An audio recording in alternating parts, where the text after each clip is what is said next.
Trish, we're excited about the new show.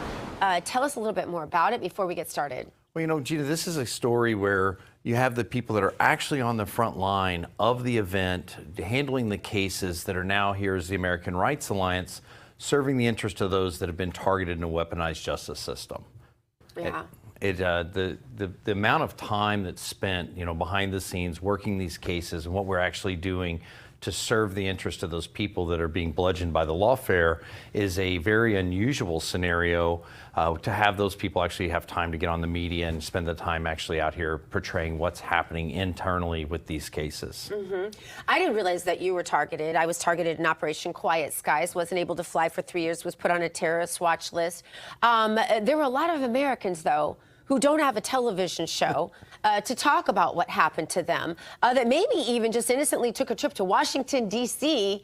or somewhere in that realm around those dates and maybe didn't even go to the rally or the protests. But tell us about your experience. Well, you know, Gina, you're an obvious terrorist. I see your cross there. Yeah, the faith brings makes me a terrorist, right. for That's sure. I mean, this is what Biden's DOJ said, right? Yeah. The symbolism that you saw at the FBI delivered, and DHS said this was symbolic of the acts of terrorism, right, or people that would condone or take part in acts of terrorism. It was the Betsy Ross flag, the Punisher skull, the 3 percenters mark, or Oath Keepers, or any of these things. Or just an American flag. Oh, yeah, an or American. a cross. The Constitution, the Bill of Rights, the Declaration of Independence. These are all signs of those who would be domestic extremists, right? Yeah. That was the idea. So, but when you talk about targeted, right, and people don't understand what that means. And, you know, I lived in that idea that when you know, I saw people, you know, federally indicted and the feds are coming for you and you're being, you know, going to, you know, facing prison time. You're thinking, oh, well, you shouldn't have done something wrong, right? This is the world. Well, that's what the news media told us. Well, sure. It was the narrative, right? They had narrative control. That's what we thought was really the situation. That's what I always believed as an American. I went,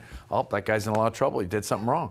Then when you've had a glimpse inside the legal system and you've seen what they can do, whether it be in an administrative process like what you experienced with the Quiet Skies, or it be a situation where individuals are actually charged and perp walked and we see what happens. That was the Democrats at work. That was the idea. Or some people were debanked. I was debanked. Yeah. What happened to you? Because you didn't tell us your story. So, I mean, look, I mean, I was inside the United States Capitol. I was on a megaphone. I was saying, do not harm the police, do not damage the building, ad nauseum, to the point where officers came to me, Capitol police officers came to me, thanked me, shook my hand, patted me on the back, gave me fist bumps, thanked me for what I had to say, for my message in support of them, etc. Right? This is, I mean, this is well documented. It's video evidence shows this. This was, and their charging documents said Mr. Evans entered the building and then raised the megaphone to his mouth and led the Pledge of Allegiance. And then Mr. Evans then led the Star-Spangled Banner. and then Mr. Evans proceeded deeper into the building where he walked around and then raised the megaphone to his mouth and then ordered the crowd not to harm the police, damage the building, etc., etc.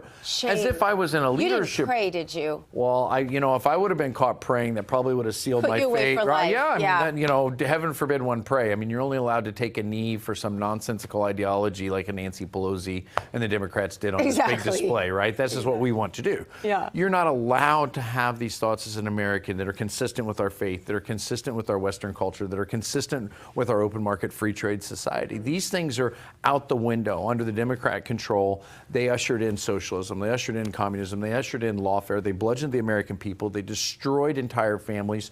There are children. People are dead. People are dead. Look, the amount of people that died on January 6th is very well documented. It was 4 people. Every single one was demonstrators. They say 120 law enforcement officers were injured. Yeah, 90 plus of those injured were injured by Capitol Police failure. Daniel Thau and those that issued the orders and took part in shooting the munitions illegally outside of the directive of those munitions that says it would endanger people, cause hysteria, etc. They misused those munitions, harmed individuals, and then they shoot this and they tried to lay it at President Trump's feet and say that at 2:24 his statement, right, about Mike Pence. Mike Pence didn't have the courage to do what should have been done to protect our country and our Constitution, et cetera, for giving states a chance to certify an accurate set of facts, not the inaccurate or fraudulent ones they were previously asked to certify. That was a quote. I read it. I know. I was on the Capitol steps reading it from a megaphone. but at 4:10 in the afternoon. They changed the timestamp on that so that they could lay it at President Trump's feet. And then in Colorado, they used it in the Colorado ballot case, Norma Jean Anderson et al., where they tried to remove him from the ballot, as they were going to do in Maine, Michigan, Illinois, California, et cetera. So when they were doing this, I watched it on TV on C-SPAN. I couldn't believe it. And you know, honestly, at any time other in my life, if somebody would have picked up the phone and called me and said, "Are you watching C-SPAN?" I would have laughed at them. Right. But you would find ourselves in a new day and age, right? So these are the kinds of stories, these are the kinds of things you're going to highlight on your new show. Well, we talk a little bit. We don't talk as much about, this isn't about my case. This is about what's happening to America. This is about the Tina Peters. This is about the Arkansas State Senator John Woods. This is about the people that Jack Smith has gone after. This is about the people like Shayna Gaviola and the situation that's occurring there with her, where it's parental rights and religious liberties in the radical California state. And I hope you'll get into the abuse of our J6ers and the deaths and the suicides of our J6ers, because I feel like their story still hasn't been told. We are looking so forward to your new show, and we unfortunately, though, are out of time. Trinus Evans, thank you so much for joining us, and best of luck with everything. Thank you so much, Dr. Gina. We appreciate it.